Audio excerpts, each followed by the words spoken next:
Hi class, I'm going to go through questions 1 to 3 from exercise 7E, use of annuities, just in case you've tried it and you're not fully understanding what's happening. Hopefully you've done the other questions, part 7C and 7D correctly. Question 1 is an annuity table. So Sheila's a university student. She's received a scholarship of $6,000 for a first year of study. She invests the money in an annuity paying 3% per annum compounded monthly. From this annuity, she receives a monthly payment of $508. A table for this annuity is shown below. So you can see that's the initial $6,000. And what's happening each month is she's receiving 508 of that. So you can see that constant payment of $508. Because it's invested in a bank or whatever, it's earning 3% per annum. So that 3% is based 3% divided by 12 times the previous balance. So you can see for the first month, 3% over 12. Well, that's the monthly interest rate, part A. But for each interest value, it's multiplied by the balance of the annuity. So in this case, it would be $6,000, and that, if you did that on the calculator, would give you the $15. Now, because she's taking out money each time, you can see the balance that she has is reducing, and therefore the interest earned each month is getting less and less, because this $1,377 would come about being 3% over 12 times $5,507, till eventually she's got nothing left in that annuity, and that's yearly scholarships taken her all the way through to that last payment. So for part B, C and D, it's simply reading off the table here. Find the interest earned when one payment is received. So that's simply the $15. The principal reduction, so what's happening is this amount is being reduced by $593 in this first month. If there was no interest being earned, if she just had this lump sum sitting in her room and she was taking out $508, we would simply be subtracting 508 each time, but we've got to add that interest that she's earning on top of that. So this 493 is simply 508 excuse me, take away 15, and that's this amount here, 593, that's subtracted from that balance each time. The balance of the annuity after the principal reduction after 3, well, the principal after 3, there's $495.47, and the balance of the annuity after 5 payments would be this $3522.64. So if we come down to the 6th month, we've got to work out the interest earned, the principal reduction, and the new balance of the annuity.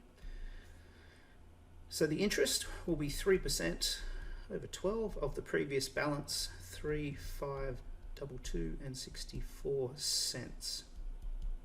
If we go to the calculator, I'm going to type 0.03 for 3% over 12, because it's compounded monthly, so that's why we're dividing by 12.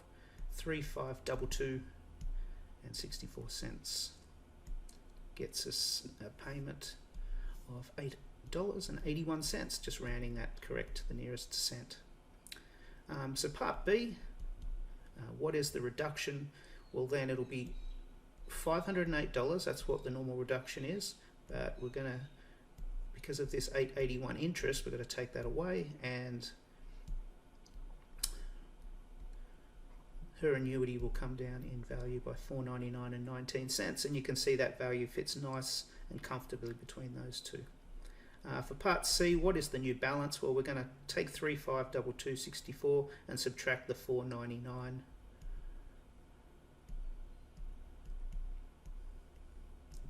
Doing it sort of backwards, but we still get the same result. $3,023.45, and again you can see that value fits nicely in between the two above it on the table.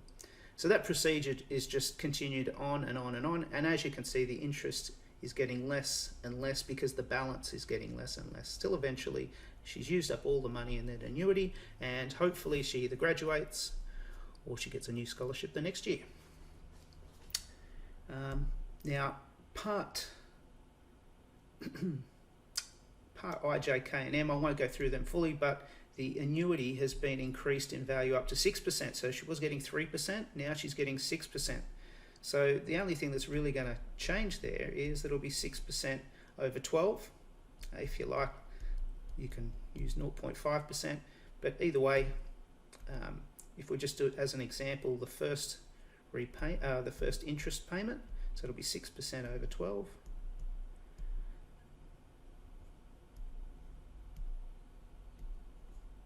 Multiplied by 6,000, and you can see she's earned $30 interest in the first month, which kind of makes sense that if we double the interest rate, the amount of interest we'd earn would also double. That will affect every other value on this table, but that's essentially what's going on in those last bits. On to question 2. Jennifer is age 50 and is planning to retire at age 60. Her superannuation fund has a balance of $450,000 when she starts and is delivering 6% per annum interest. Jennifer's making payments of $18,000 each year into the fund. So superannuation, this is something that you'll all be, you might have already started, but it'll become important to you as you get older, obviously. So you can see here, there's our opening balance. Each year, Jennifer's putting in $18,000. She's earning interest, $27,000 in the first year, but it's based off of this the previous balance. So this $27,000 is simply 6% times $450,000. It's compounded yearly, so it's just straight 6%. You can see, because the balance is increasing each year, we're adding to it plus interest. The interest earned each year is also increasing. The payment received, she's just keeping that consistent, but the interest is increasing, which means our balance is getting bigger, and it's getting bigger quicker. Okay, so for part A, determine the interest when payment 1 is received. Well, that's the $27,000. The principal increase when payment 3 is received. Well, here's payment 3, $50,562. That's the increase. And the balance of the annuity after 5, if we come down here to row with a 5 in it, you get $703,669.18. So we're going to calculate for the 8th payment, A, B and C, what is the interest, what is the principal increase, and what is the new value of the annuity. So part A, it's simply going to be 6% multiplied by the previous balance, 827,722 and 69 cents. And so you can see the interest there, $49,663, which again, just looking at your table, fits nicely in between those two amounts.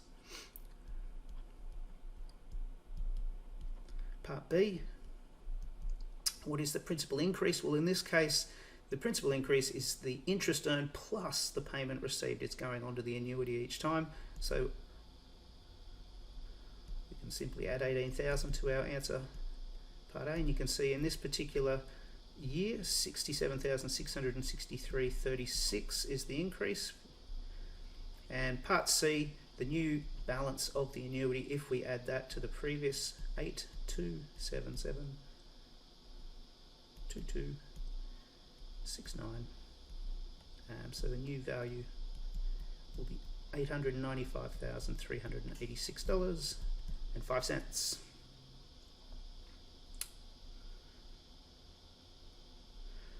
Question 3. Adrian borrows $500,000 for an apartment, and he's going to pay this. It looks like he's paying it back with monthly repayments of $2,500. Interest rate of 5% compounded monthly. Below is the first 12 months of this loan, and a blank table. It says fill out every column. Now that's going to be a bit of an arduous task. I would encourage you to, at the very least, go up to year 5. It's repetitive, but you need to understand fully where each figure is coming from. I'll go through the first 2 lines here really quickly with you. The interest earned is simply 5% of the previous balance. So, but it's compounded monthly, so it'll be 5% over 12. 0.05 all over 12. And I'm going to multiply that by, in the first case, $500,000.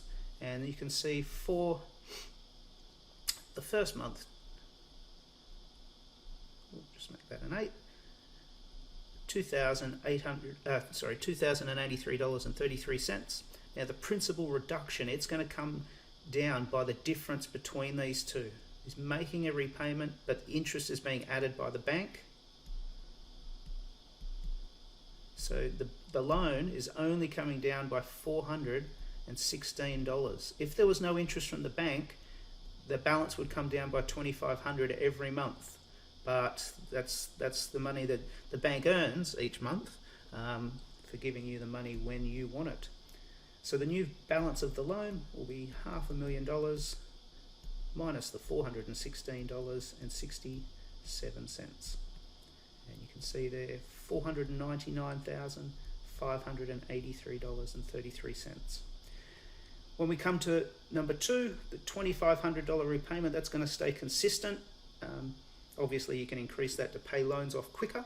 The interest earned will then be 5% over 12 times this amount here. And what you'll find is, just like the question 1, this amount here will get less and less each month until it gets to 0 when you finally pay the loan back. I hope that's helped. Please make sure you do not only 7E but also go back and do 7C and 7D. If you've got any problems with those, please email me or message me on the Google Classroom. Have a good day.